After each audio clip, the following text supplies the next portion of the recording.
तो हम last type का क्वेश्चन भी करने वाले हैं। इस टाइप के क्वेश्चन से क्या होता है, आपकी एनालिटिकल स्किल्स जो है वो इंक्रीज़ होती हैं। तो मैं आपको तरीका भी बताऊंगी कि कैसे आपने सोचना है। जर्नल में जाके तो आपको ये चीज़ें बिल्कुल याद हो जाएंगे, आपको सोचना भी नहीं पड़ेगा, लेकिन हमें असल में अपनी एनालिटिकल स्किल्स बढ़ानी चाहिए, हमें अपना नॉलेज बेस बढ़ाना चाहिए। इसलिए मैं आपको एक क्वेश्चन अभी ही करवाऊँगी। तो अब मैं आपको करवाने वाली हूँ इलस्ट्रेशन 13, जहाँ लिखा है give an example for each of the following type of transactions. First ही पढ़ेंगे अभी। यहाँ लिखा है increase in one asset and decrease in another asset. तो क्या करने लगे हम, इलस्ट्रेशन 13 करेंगे। यहाँ पर इलस्ट्रेशन 13 पहले में उसने क्या बोल दिया, इंक्रीज इन एसेट हो ट्रांजैक्शन में और क्या हो, डिक्रीज इन एसेट हो। तो मैं ऐसे ही लिखने वाली हूँ, इंक्रीज के लिए अपवर्ड वाला एरो और डिक्रीज के लिए डाउनवर्ड एरो, और एसेट तो आपको बताइए ए। तो अब ये बोल रहा है क्या कि ऐसी कोई ट्रांजैक्शन बताओ जिसमें आपका एक एसेट बढ़ रहा हो और एक एसेट आपका कम हो रहा हो। तो क्या करते होते हैं, सबसे पहले तो एसेट्स में नाम देखो आपको क्या क्या याद आ रहा है। तो एसेट में आपको याद आना चाहिए फर्नीचर, बिल्डिंग,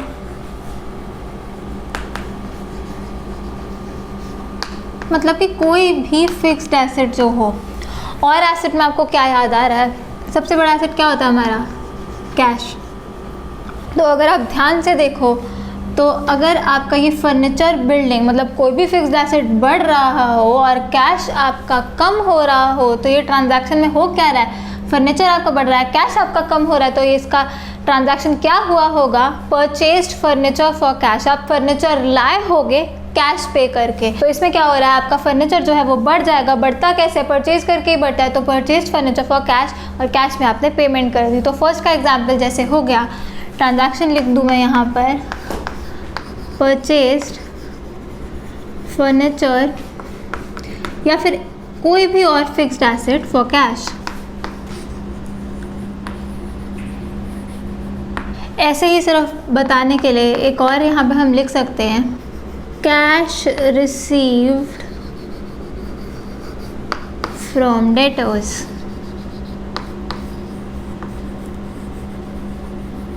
अब देखो इसमें क्या हो रहा है, कैश हम रिसीव कर रहे हैं डेटर से। डेटर्स वो बंदा जिसको हमने पहले क्रेडिट एक्सटेंड किया था, आगे चल के इसने हमें पैसे देने थे। तो अब इसने हमें पैसे दे दिए, तो पैसे दे दिए तो क्या हुआ होगा, कैश हमारे पास आ गया होगा और कैश बढ़ गया होगा। हमें पता है कैश हमारा एसेट है, और ये जो एसेट हमारे पास खड़ा हुआ था डेटर्स का, वो क्या हो गया होगा, कम हो गया होगा। और हमें पता है डेटर्स भी हमारा एसेट ही होता है। तो देखो इस ट्रांजैक्शन में भी क्या हो रहा है, इसमें भी एक एसेट बढ़ रहा है और एक एसेट कम हो रहा है। कैश वाला जो एसेट था आपका बढ़ गया क्योंकि आपको पैसे मिल गए उस डेटर से, लेकिन वो जो एसेट आपके पास खड़ा था डेटर्स वाला, वो कम हो गया क्योंकि उसने आपको पैसे ऑलरेडी वापस कर दिए। जैसे अगर आपको याद हो टाइप 2 का जो हमने फर्स्ट क्वेश्चन किया था, उसमें हमने कैश पे कर दिया था क्रेडिटर को, तो उससे हमारा क्रेडिटर भी जो कम हो गया था। तो बिल्कुल उसका ऑपोजिट ये होता है, कैश रिसीव फ्रॉम डेटर्स, जिसमें हमारा कैश बढ़ जाता है और जो डेटर्स हमारा एसेट है वो क्या हो जाता है, कम हो जाता है। तो 2 एग्जाम्पल आई थिंक इसके लिए बहुत है। तो ये ट्रांजैक्शन में क्या पूछा था इन्होंने हमें कि एक एसेट बढ़ रहा हो और एक एसेट क्या हो रहा हो,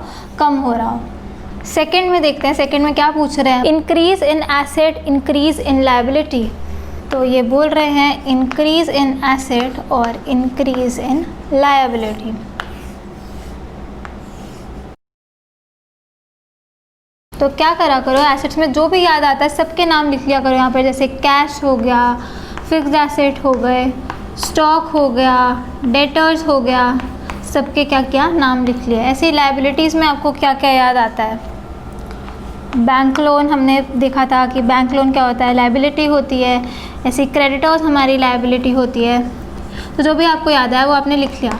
अब क्या कह रहा है कि एसेट आपको बढ़ाना, लायबिलिटी भी आपको बढ़ानी है। तो ये देखो, अगर हम ये कैश बढ़ा दें और हम अपना बैंक लोन भी बढ़ा दें, तो क्या कोई ट्रांजैक्शन बन रही है? हाँ, ये ट्रांजैक्शन बन रही है कि हमने क्या किया है, रेज़ किया है बैंक लोन। तो ट्रांजैक्शन बनी रेजिंग बैंक लोन। इस ट्रांजैक्शन में देखो क्या हुआ कि जो आपके पास कैश था वो आपके पास आ गया, या आपका एसेट था ये बढ़ गया क्योंकि आपने बैंक लोन रेज कर लिया, और एक लायबिलिटी साथ में खड़ी कर ली बैंक लोन के नाम से, बैंक लोन लायबिलिटी होती है और ये भी खड़ी कर ली, आगे चल के आपको ये बैंक लोन वापस भी करना पड़ेगा। तो इसका एग्जाम्पल हो गया रेजिंग ऑफ बैंक लोन। इससे आगे चलो तो देखो यहाँ लिखा है फिक्स्ड एसेट लिखा है, और अगर हम ये क्रेडिटर इसके साथ लगा दें तो क्या कोई ट्रांजैक्शन बनती है कि फिक्स्ड एसेट बढ़ गया। कैसे फिक्स्ड एसेट बढ़ेगा? अगर परचेज करोगे कुछ और क्रेडिटर भी बढ़ाना है तो कैसे बढ़ाओगे? क्रेडिट पर फिक्स्ड एसेट खरीदोगे। तो एक और इसमें से एंट्री निकल पा रही है परचेज्ड फिक्स्ड एसेट। कोई भी फिक्स्ड एसेट, यहाँ फर्नीचर लिखो, मशीनरी लिखो, बिल्डिंग लिखो, कुछ भी लिखो, purchase fixed asset on credit. तो इससे क्या होगा, आपका जो फिक्स्ड एसेट है, जो कि एसेट होता है, वो बढ़ जाएगा और क्रेडिटर्स जो कि आपकी लायबिलिटी होती है वो भी क्या हो जाएगा, बढ़ जाएगा। तो सेकेंड एग्जाम्पल रहा ये purchase fixed asset on credit. तो दो एग्जाम्पल बहुत है इसके भी। थर्ड पर चलते हैं हम लोग। लिखा है increase in asset increase in owners capital. कह रहा है कि एक तो एसेट इंक्रीज करो और एक तो कैपिटल इंक्रीज करो, ओनर्स कैपिटल इंक्रीज करो। ओनर की ही होती है कैपिटल, ये लिखने की ज़रूरत भी नहीं थी। तो हमें पता है स्टार्टेड बिजनेस विद कैश, इस ट्रांजैक्शन में क्या होता है, स्टार्टेड बिजनेस विद कैश। क्या हो जाता है इस ट्रांजैक्शन में, जो कैश है हमारा एसेट होता है वो बढ़ जाता है, और जो कैपिटल है, जो कैपिटल लायबिलिटी होती है, असल में उसको कैपिटल ही लिखते हैं, वो भी क्या होती है, बढ़ जाती है। तो इसका एग्जांपल हो गया started business with cash. Fourth में लिखा है decrease in asset decrease in liability. Decrease in asset decrease in liability. फिर से अब एक एसेट आपको कम करना है, लायबिलिटी आपको कम करनी है। तो एसेट में जैसे सबसे पहले आप कैश का ही सोचा करो, तो यहाँ पे अगर हम कैश लिख ले, और जैसे लायबिलिटी में क्रेडिटर्स, तो यहाँ पे देखो ये ट्रांजैक्शन बन रही है पेमेंट मेड टू क्रेडिटर्स।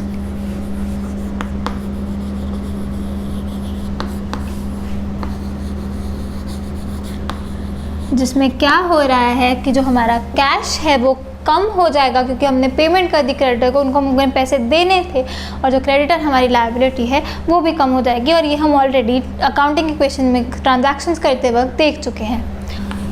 ऐसे ही यहाँ पे लिख लो रीपेमेंट ऑफ बैंक लोन।